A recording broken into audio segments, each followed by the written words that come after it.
So let's look at this from a love uh, point of view. Then the Wheel of Fortune usually signifies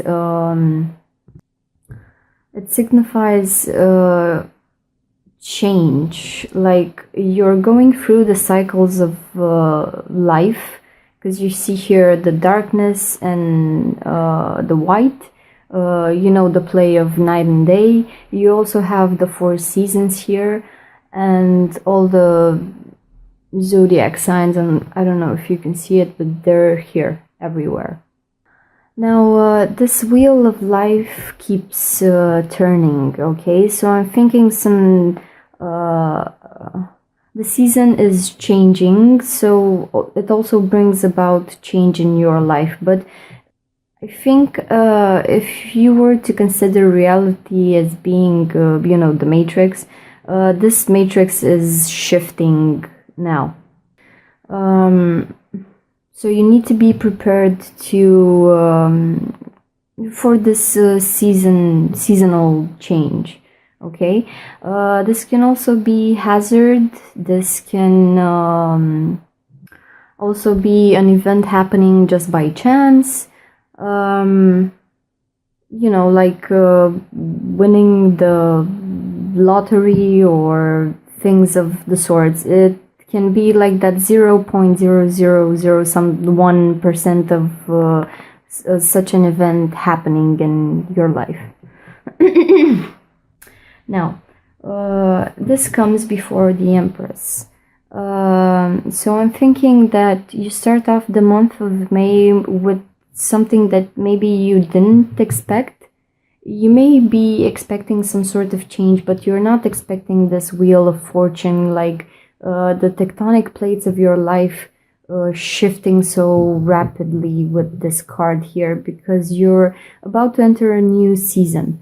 Now we have, I usually see this card, the Wheel of Fortune, tied a bit into the Uranus energy. So Uranus is gonna enter Taurus, as you can see the cow here in both the Empress card and the Knight of Swords. And Uranus brings about sudden change, needed change, because some things in our life we've overgrown and we need to just throw them out. And if you're too fixed in your position of holding those things in your life, Uranus is just gonna swoop in like a wrecking ball, and just shift things in your life. It also may be the creation may want you to experience new things, put you in new situations. And after the Wheel of Fortune, you have free the Empress. Now, the Empress, I think this is your energy for the month of May, because the sun is shining, and I think you're very in tune with it as a Leo. Now, the Empress, she's a very creative person. She is a female energy representing nature. Nature is very outgiving, also like this cow here, because you know how we used cows throughout the ages for meat, milk, skin, and all other sorts of byproducts. Now, you need to cherish all the things that you have to give, Leo.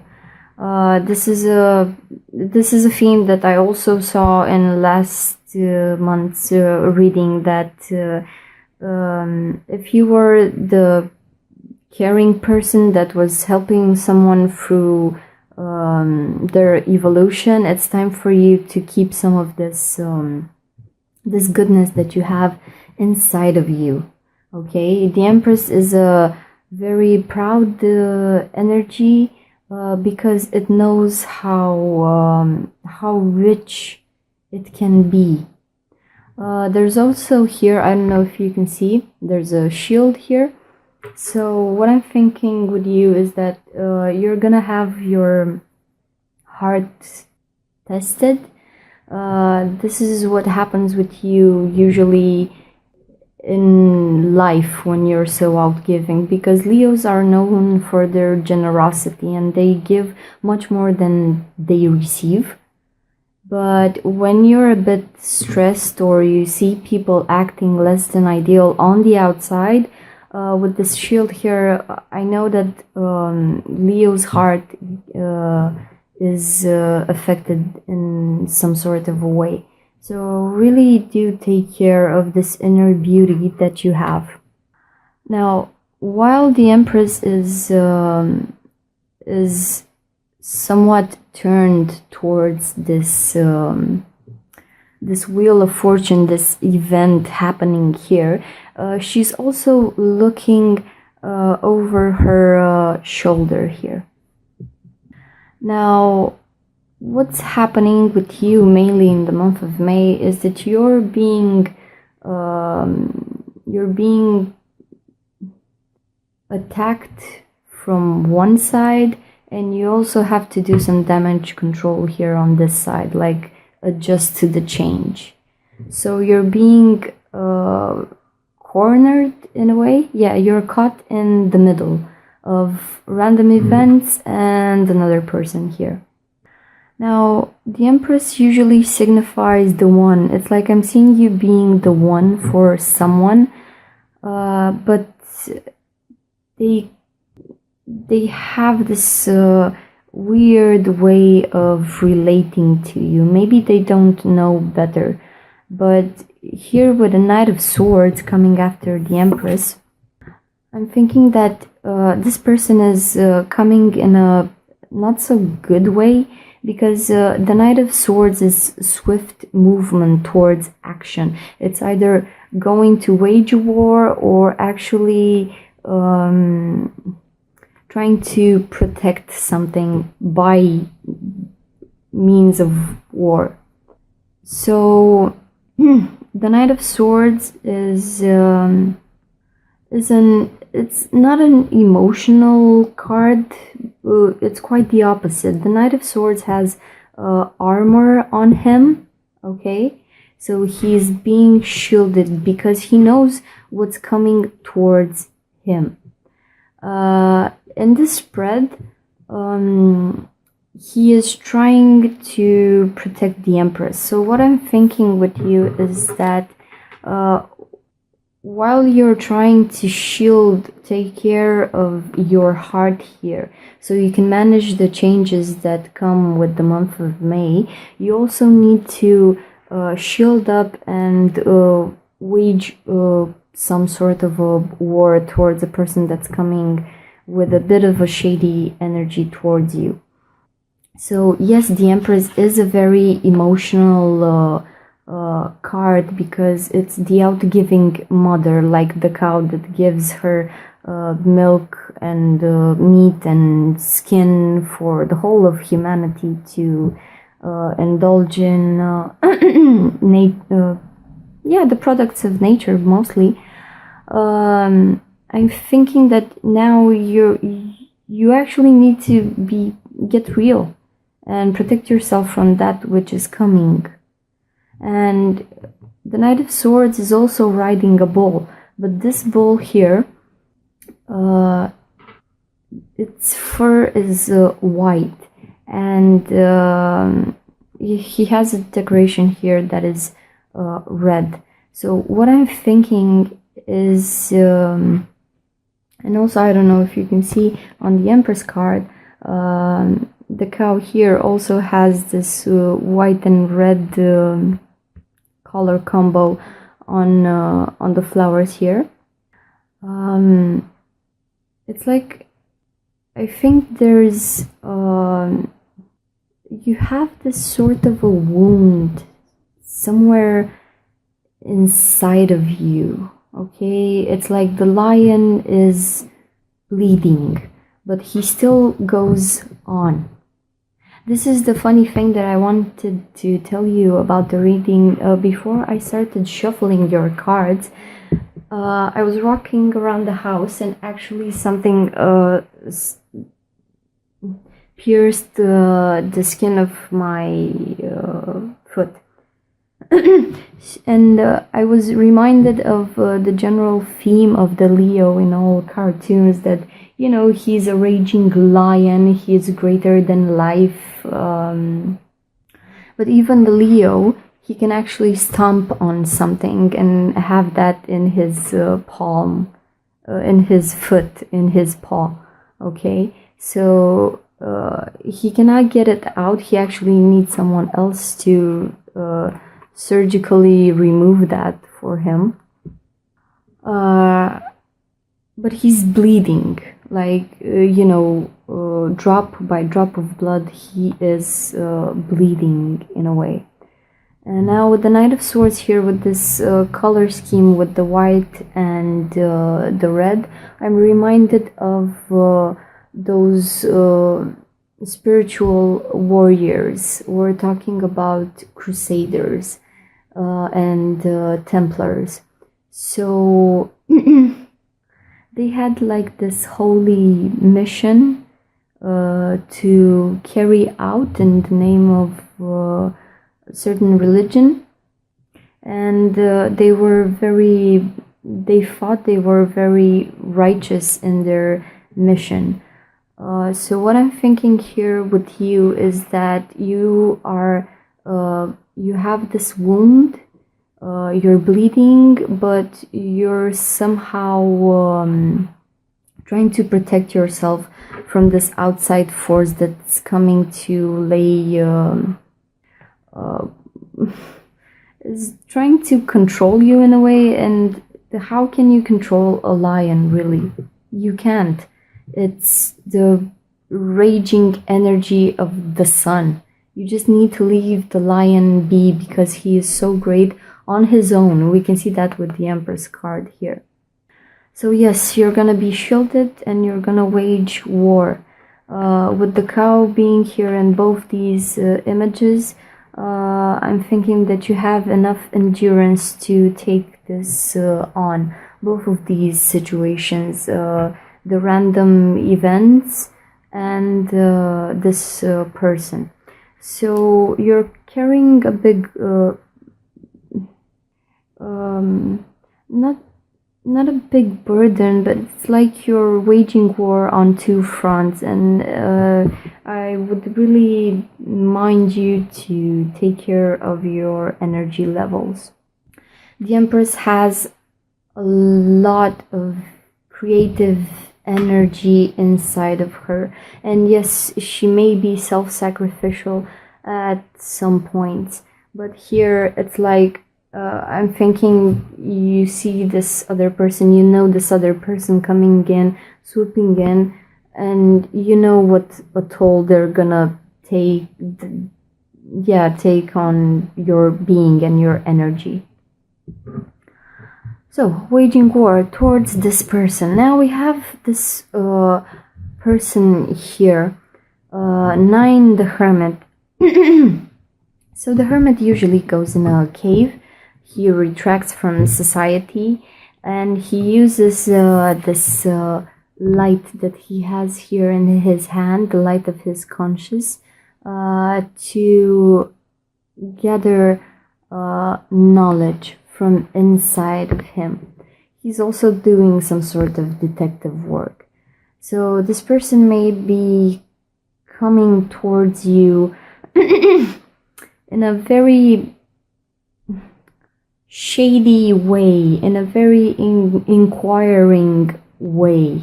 It's like with the sun shining here in the Empress card and the Knight of Swords having a lot of light colors in the card, it's like you're ready to wage war during the day out in the open, being very clear about things. And this person here, he's like trying to contact you, trying to communicate with you in very shady ways during the nighttime when you're alone on through messages which only you and they can see, and they're actually observing you during this time. Now, the Hermit card, I don't know if you can see here, but he has some keys here. And this time thingy, I forgot how it's called. The hourglass. Okay. Now, the hourglass. Yes. First, let's talk about the keys. He has some keys here. It's like he knows. He either knows you or he either knows how to handle different situation. That's why he holds so many keys. It's like he knows how to shift himself or which way to turn the conversation as to gather knowledge upon the other person. Okay. But also here down on the earth, he's dropping some keys. Okay. So what I'm thinking is that this person is very slick in their communication or in their endeavor. Not only are they coming hooded in the midst of the night trying to communicate with you, he has many keys of understanding, and he's trying to different methods or different things to relate to you.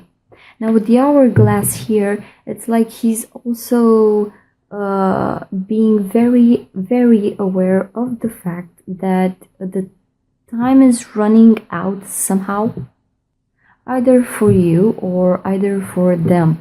So this is a person that's coming, he's coming in a very shady way, but he is pressed by time. Time is also one of the keys here, that he knows that time plays a very important role. Now, the Hermit card is, the Hermit is oriented towards the past. So what I'm thinking here is that for some of you, this may be a person that is, you know them from your past. I mean, there was something between you two in the past, and now he is coming back somehow to check up on you. He's like in the shade of the night comes this silent assassin, and he doesn't have here, he doesn't have like a sword or anything. He just has this light of his consciousness. So he's doing reconnaissance work right now, when it's that military operation when you send out people to gather information on the area, like scout it in a way, but they don't send in like a drone to see the thing. He's sending energy towards you in this very shady way. He's like protected, but he's very serious about what he's doing here. You have keys of understanding in general for in philosophy and poetry and different domains, and you also have lenses. Okay, so I said before that this hourglass is like a key, but it goes the other way also, because the keys may be like different lenses of understanding. So there's a lot of detective work done here by someone that is trying to get the feel of you, actually understand you, but they're doing in weird and shady ways. And I think you're very open and upfront here with these two cards, because you have a lot of light here, and also your ruling planet is the sun. So I don't think you're doing anything shady. You're very transparent with what you do. It's very clear what it is that you're trying to do. And this person somehow, they know they're being shady, but they need to study you like the little cobot, like experiment mostly. I think this person sees you as a bit of an experiment. So this is aimed towards you. Now, the central personality trait that this person is gonna embody in the month of May is the King of Swords. Now, the King of Swords sits on top of his mountain. He's alone. There's a lot of snow there. It's very cold. And he sits on his throne in his authority, being a lonely king. He is, yes, he has power and authority, but he is very disconnected from his emotional side. Something may have happened to him in the past that has caused him to be like this, so disconnected from feeling things. Now, with the Hermit card here, it's like maybe there has been something between you two that has made him become like this. Disconnected from emotions, very argumentative. This is a person that can argument anything. He can talk his way out of things, into things, rule others just by using his words, which is, you can see it as being the sword here in his hand. So what I'm thinking is that this person, I don't know if he is, this is not a person that is in their emotions. If you know this person from the past, or there has been something that transpired between you two, what I'm thinking here is that they're coming back to investigate if there can be another chance between you two, if they want you. But really do take care with this person, because they take decisions with their minds, only with their minds. Now, if you apply your mind, like the sword king here, to emotions, it's like you're bringing, sorry for the expression, it's like you're bringing a gun to a knife party. Sorry. Just think about it, that you cannot argument yourself into a relationship. You cannot talk someone into getting into a relationship. That's just a bad combo. You need to feel. You really need to feel. But this person here is, I don't know what happened to them, but I think that they're doing some kind of inquiry in their past. I'm not seeing other people here, but maybe they are, looking in their past to see who was the best match for me, and I can just be with that person, marry them, and that's it. Okay, I'm just gonna do it as so zero emotions, because the King of Swords is a person that had their emotional body killed. So they're trying to do this thing with the head now. It's like, okay, this is gonna work because I can think like this in a very mathematical way, taking decisions, being a ruling force, having authority, sitting on my throne, and I can actually manifest this.